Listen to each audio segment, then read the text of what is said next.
नमस्कार मित्रों, मैं आपसे जीवन के दूसरे पहलुओं के बारे में बात कर रहा हूँ, दूसरे आयाम के बारे में बात कर रहा हूँ, जो बहुत ही महत्वपूर्ण है। आप इसे ध्यान से देखिए और सुनिए और इसको महसूस कीजिए कि ये ऐसी चीज़ें हमारे जीवन में हो रही हैं कि नहीं हो रही हैं। हम लोग जैसे बच्चों की शिक्षा के बारे में सोचते हैं, हम लोग के विचार बच्चों की शिक्षा के बारे में बहुत ही दृढ़ हैं कि बच्चों को शिक्षा मिलनी चाहिए, बच्चों को स्कूल में भेजना चाहिए, कॉलेज भेजना चाहिए, उनको पढ़ाना लिखाना चाहिए। ये एक बहुत ही मान्यता वाली बात है, एक एक बहुत ही ये दिमाग में हमेशा चलने वाली बात है। अगर कोई बच्चे को स्कूल नहीं भेजता है तो आस-पास के लोग या समाज के लोग उसे बुरा समझते हैं, कुछ उसमें कमी समझते हैं या माँ-बाप में भी कमी समझते हैं। इसलिए यह एक सोशल, एक सामाजिक ये स्तर मेंटेन करने के लिए हम स्कूल भेजते हैं बच्चों को। लेकिन बच्चों को स्कूल में क्या पढ़ाया जाता है, इस पर हमारा ध्यान नहीं रहता। हमें सिर्फ ये ध्यान रहता है कि वो स्कूल में जा कर के पढ़ाई लिखाई करे, परीक्षा पास करे, क्लासेस पास करता जाए, उसके बाद अंत में एक उसको सर्टिफिकेट मिले, फिर एक डिग्री मिले। बस यही हम चाहते हैं, इसके अलावा हमारे दिमाग में और कुछ भी नहीं रहता। और बच्चों के दिमाग में भी हम यही यही चीज़ डाल देते हैं कि तुम्हें सिर्फ पढ़ाई करना है, मेहनत करना है, अच्छे नंबर लाना है और अच्छी डिग्री हासिल करना है। ये जो हम बताते हैं उसका बहुत ही ये मतलब गहरा संबंध है हमारी मानसिकता से।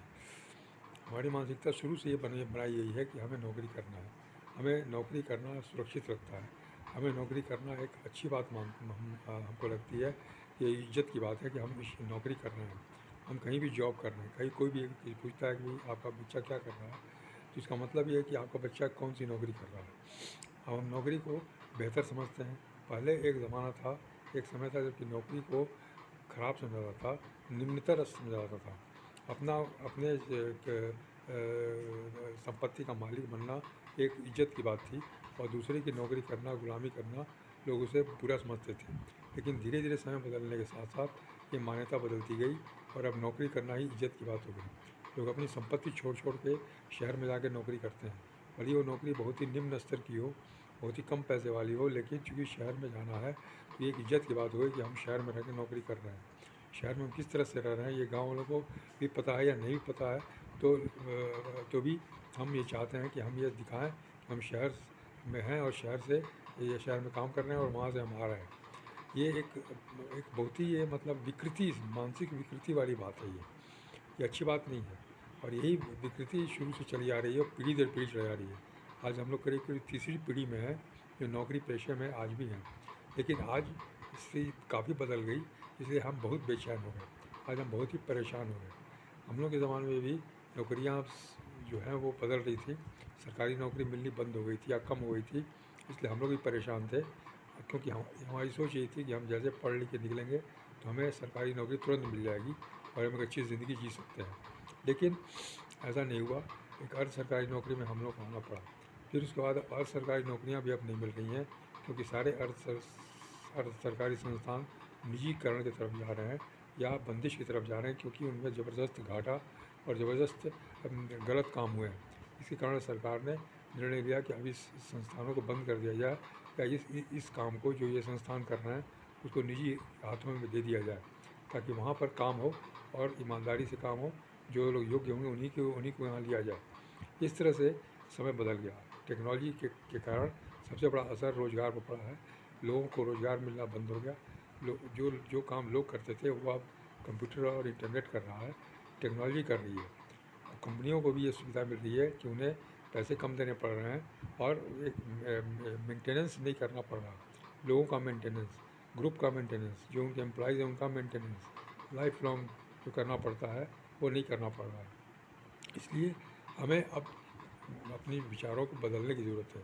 21वीं शताब्दी में, टेक्नोलॉजिकल एज में अब हमें बच्चों को पढ़ाने के बजाय बच्चों को योग्य बनाना, बच्चों को सुशिक्षित करना, बच्चों को मजबूत बनाना, मनोबल बनाना, उसका मनोबल बढ़ाना, जो मानसिक रूप से तंदुरुस्त करना, मजबूत बनाना और अपने पैरों पर खड़े होने की शिक्षा देनी चाहिए।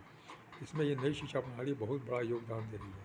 इसमें ऐसी ऐसी पुस्तकें हैं कि अगर वो ठीक से अगर पढ़ा जाए तो कमज़ोर से कमज़ोर आदमी भी मजबूत हो जाएगा, अपने पैरों पर खड़ा हो जाएगा, अपनी क्षमता के बारे में उसको विश्वास जग जाएगा, आत्मविश्वास जगेगा उसे। तो आज आत्मविश्वास की बहुत ज़रूरत है, सोच को बड़ा बनाने की ज़रूरत है, क्योंकि इसके बिना समाज आज नहीं चलने वाला है, अर्थव्यवस्था नहीं चलने वाली है। आज हमें अपना काम स्वयं करना है, आज हम दूसरों पर निर्भर नहीं रह सकते। जैसे हम गाड़ी से सामान लेके उतरते हैं तो अपना सामान स्वयं लेते हैं, हम कुली के भरोसे नहीं रहते। कुली आएगा तो एक बैग उठाएगा, हम अपना बैग लेके स्वयं उतर जाते हैं। हाँ, कोई भारी सामान हो तो भले ही कुली को बुलाना पड़ता है और कुली फिर उस भारी सामान को उतारता है। उसी तरह से हमारा जीवन जो है वो हमारी विरासत है, हमारी जिम्मेदारी है, हमको इसको लेके चलना है।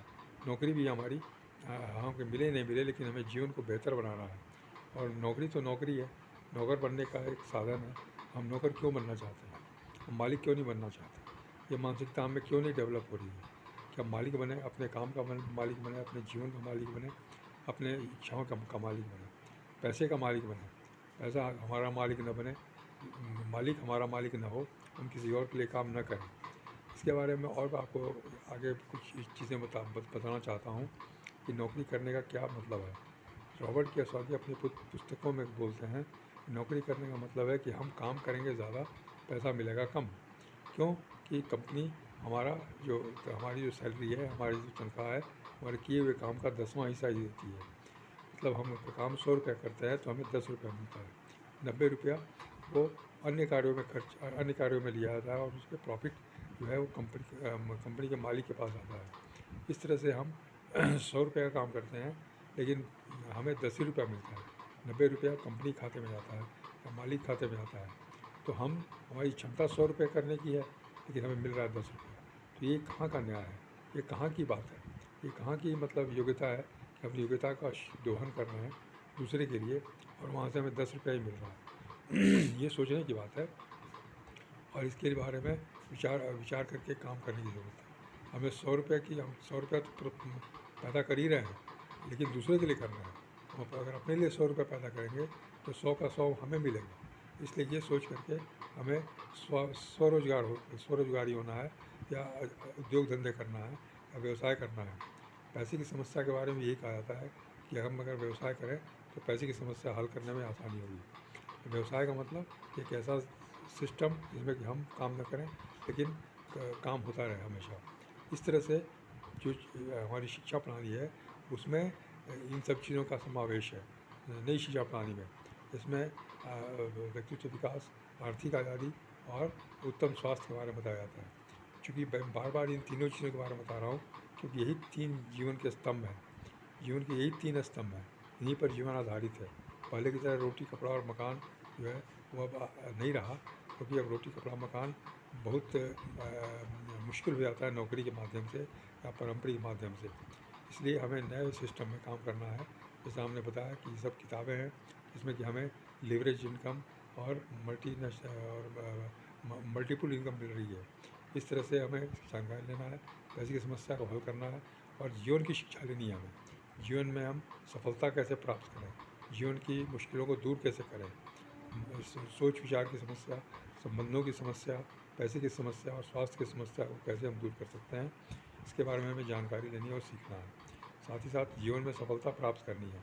सफलता का मतलब ये होता है कि हम जो चाहें सो कर सकें, जीवन को जैसा चाहें बना सकें, उसके लिए कोई बाधा ना आए। इन सब के बारे में मैं और भी विस्तार से बातें करूँगा आपसे, ताकि आपके दिमाग में ये सब बातें घर कर जाएँ। बार बार कहने का मतलब यही है कि हमारा दिमाग इसको पकड़ ले, हमारा दिमाग, हमारा सबकॉन्शियस माइंड, हमारा अचेतन मन इसको अच्छे से पकड़ ले, कंडीशन हो जाए ताकि उस दिशा में हमारा दिमाग काम करने लगे। हम पूर्ण रूप से सचेत हो जाएं, पूर्ण रूप से सतर्क हो जाएं और पूर्ण रूप से स्वावलंबी बने। धन्यवाद, नमस्कार।